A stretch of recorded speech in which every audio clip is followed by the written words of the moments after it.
Hi, I'm E.D. Lewis and welcome back to Nocturnal Reviews, and today I've got two reviews for you. This is a catch-up video, so we're going to be talking about a couple books that I read actually in March. I had to look up one.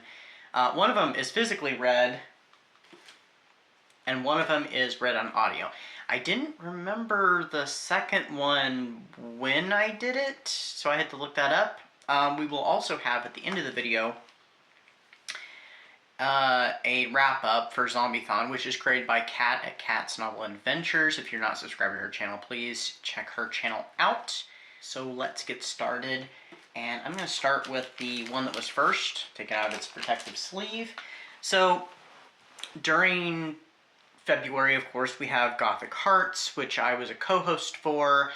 And I wanted to go ahead and extend my Gothic Hearts. This was actually a book that was on my pile of possibilities, and I really wanted to get to this book. I've had this book forever, it seems like, at least as long as I've had this channel. I think it would have been, if I've had it just about that time, then like I got it the same year I started the channel, so in 2019, because I started this channel in late December of 2019, so I've had it at least that long. So yeah, it's a veteran on my shelf, though it hasn't been on my shelf since like February. But anyway, so this is Falcon's Island by Antonia Scott. I'm pretty sure Antonia Scott had written at least something else. I don't know if Antonia Scott was a female writer or a male masquerading or not. Who knows?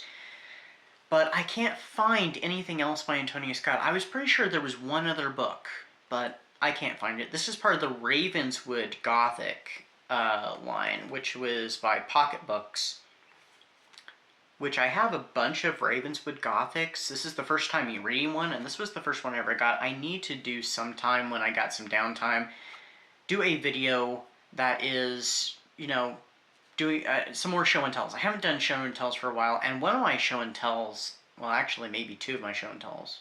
Yeah, why not? Two of my show and tells I actually need to do updates on, so. Anyway, so this book, I love this cover, by the way. Love this cover. I thought this book was going to take place in, you know, the Victorian era. No, it does not. I think this cover does kind of help a little bit with the setting because the house is kind of on a cliff right by the ocean, but the house looks a little different than what it looks like in this cover. So this one follows Christy Randolph. She is to become a governess, so it's one of those books, you know, typical, you know, one of those classic Gothic governess stories. Not that all governess stories are Gothics, but she's accepted a position to get away from her aunt, who basically has been her guardian for many years, and her aunt really wanted her aunt was very controlling, and she wanted, you know, certain things for her without her say, and she was like, no, I'm not doing that, and looked for a job, and basically gets kind of thrown out of the family, kind of disowned by this aunt. So she accepts this position through the I think it was through the newspaper. It's been a little bit, or maybe it was an agency. I can't remember. Like I said, it was March when I read this. And it's a very peculiar situation. She has to go out to this remote island that's off the coast of Maine.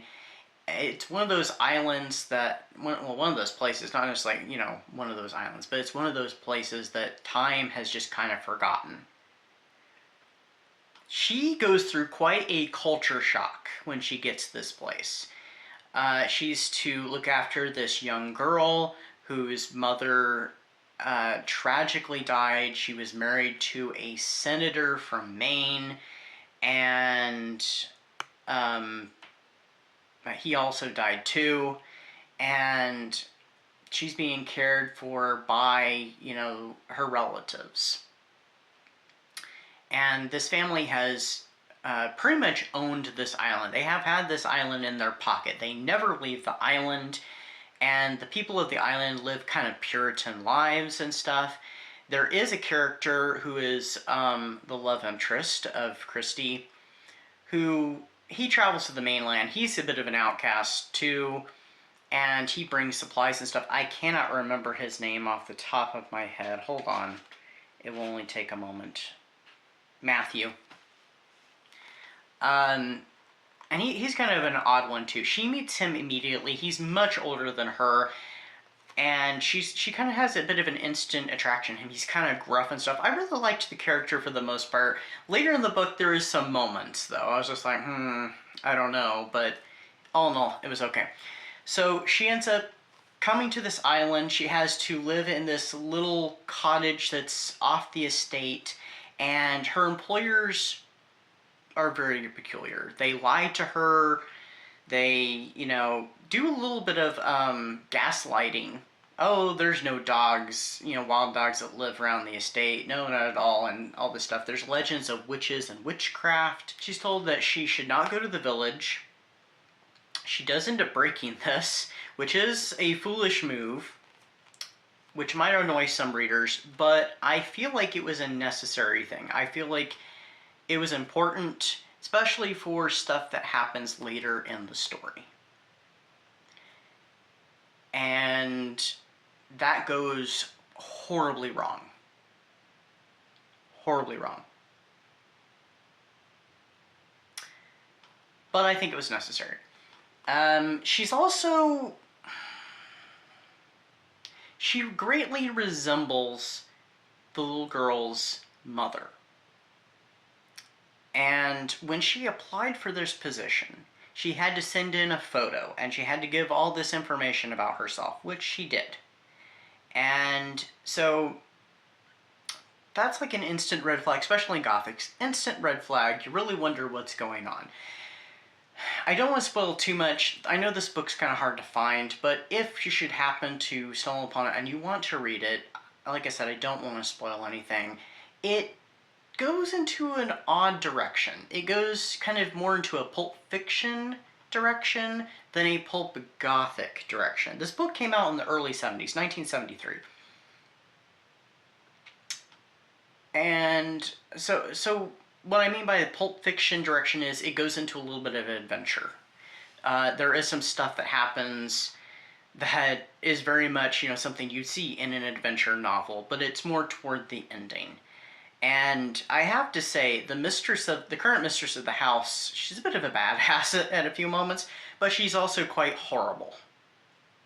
So, but all in all, there was some quite enjoyable moments. At the beginning, it was so full of Gothic vibes and stuff. I was there for it. It was with the storm that was happening, and they were going across the water, and all the stuff that was happening. The visions that she ends up seeing, like a good chunk of this book takes place over a course of just a couple days, and then it jumps ahead because it even touches upon the holiday season. She's there for many months. I think at least 6 anyway. Part of the agreement is I think she has to stay there for a year. But like the first half of the book is only like the first day or two. There's a lot, it takes up a bunch of it, and then it starts moving quicker. But I mean, I did enjoy it, but it's not perfect. It would not be one of my favorites. So I rated this one 4 stars. Not bad, but not terrible. We'll be right back after these messages.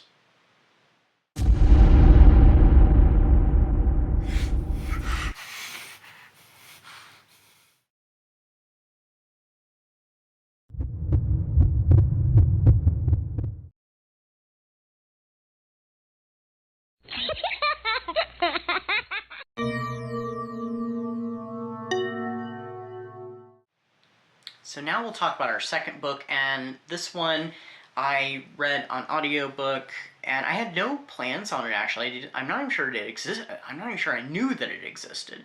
This was a Marilyn Ross book. I renewed my subscription. They gave me the same deal as they did before on Audible, and it's about to expire again now in just a few days after this video comes out. And I was like, yes, I'm jumping at a chance. I've never seen Marilyn Ross books for free, a free listen that is. And this one's called Ravenhurst. It was released in 1975 and is part of the queen-size Gothics, which I have some. Maybe that's another one I should do a video on sometime, or another show and tell.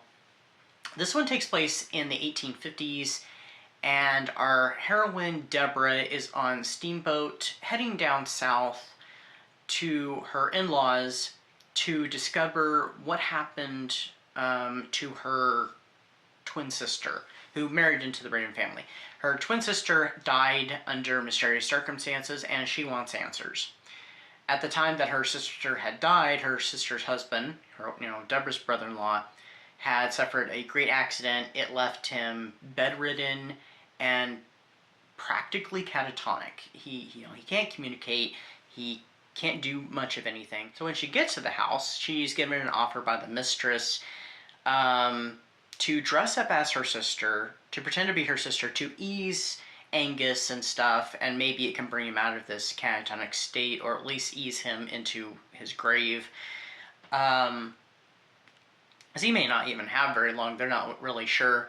And, she doesn't feel all that comfortable about this, but she goes along with it, as messed up as it is. And this one in Marilyn, compared to other Marilyn Ross books, the heroine is able to investigate a little bit more. She does end up having a few run-ins where her life becomes threatened, but not as much. This one also deals a lot with voodoo, and it has some triggering moments due to the time period, the attitudes, and the portrayal of certain characters. But at the same time, I feel like Marilyn Ross was trying to be a little more progressive and stuff than some, so that was good, but it's not entirely successful. So it did have some rough moments. But another reason that makes this one rather different from other Marilyn Ross books, in my opinion, is also the beginning of the book. All chapter 1, and I think about half, if not most, of chapter 2 is, she's on her way to her destination.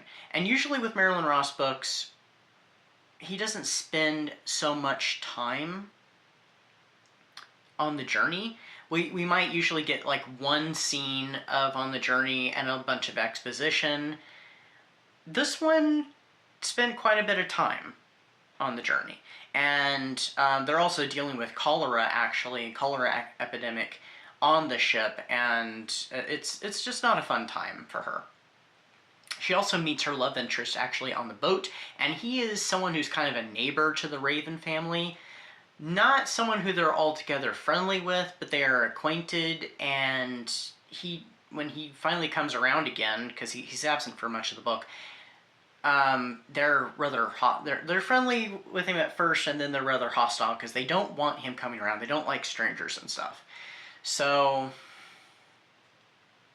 there's that. But luckily, the heroine doesn't have that moment of fear of, oh my gosh, could her love interest be involved in all this? Could he be the perpetrator? Could he be trying to kill her? She doesn't have any of that. So that was nice. Altogether, I gave this one 4.5 stars. Of course, there was the issues with how some characters are portrayed, but that is honestly the worst part of the book. I thought it was rather interesting, and I think it was a little bit longer book. I liked the addressing of voodoo, but it's not a great interpretation. It's very much focusing on kind of the superstitions of those who don't know anything about voodoo. So, but like I said, I feel like the book was also trying to be somewhat progressive at the same time, so I'm like, well, I can give him a little bit of a thumbs up for his attempt. But it does kind of fall a little flat. Okay, so now we're going to do a Zombiethon wrap-up. So like I said earlier, Zombiethon is created and hosted by Kat at Kat's Novel Adventures. Last year, I only participated a little bit in it. I mostly watched 2 movies. That was my only plan. But at the time that it started, I was reading a book that actually kind of worked for Zombiethon, and that was Graveyard Shift, which is part of my Botanical Gothics. I need to do a playlist of those, but I think I'm waiting until I get to episode 10 of that series. And I think I just had episode 7, which I'll link that below too, so check that out. This year I did a little bit more. So, first off, I listened to an audio drama, and this is called Nightfall. it was more of, it was one of those that was free on Audible, so I went ahead and checked it out. It's horror. There's not too much zombie action in it, but it's more character driven. It is about a teenage girl and her stepmother, and they're camping out in the woods, and they're supposed to meet her father and head back to the city, but they don't hear from him, and nobody's at the ranger station. And then they soon find out that a zombie epidemic has broken out, and that's just where I'm going to leave it.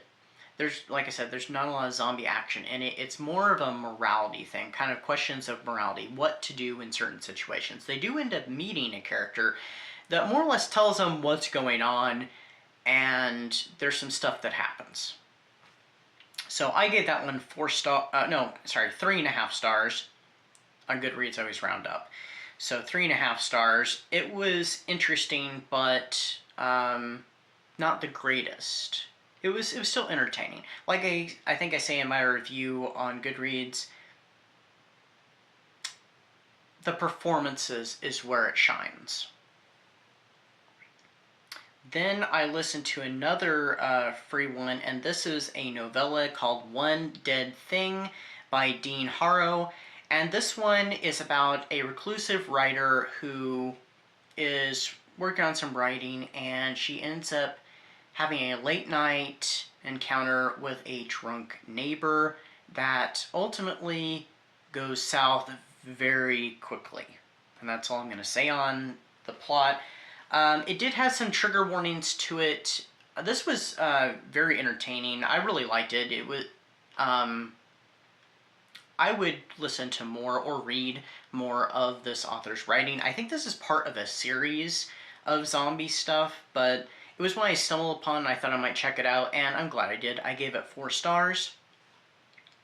And then I watched a favorite of mine, one of the Val Lewton-produced horror films from the 1940s, I Walked with a Zombie, which is also kind of a retelling of Jane Eyre. And then I watched an episode of Buffy, the first, I'm pretty sure it's the first one anyway, the first zombie episode of Buffy from season 3 actually, Dead Man's Party. It's the second episode. So much fun. It has such emotional weight, and kind of a response to emotional trauma.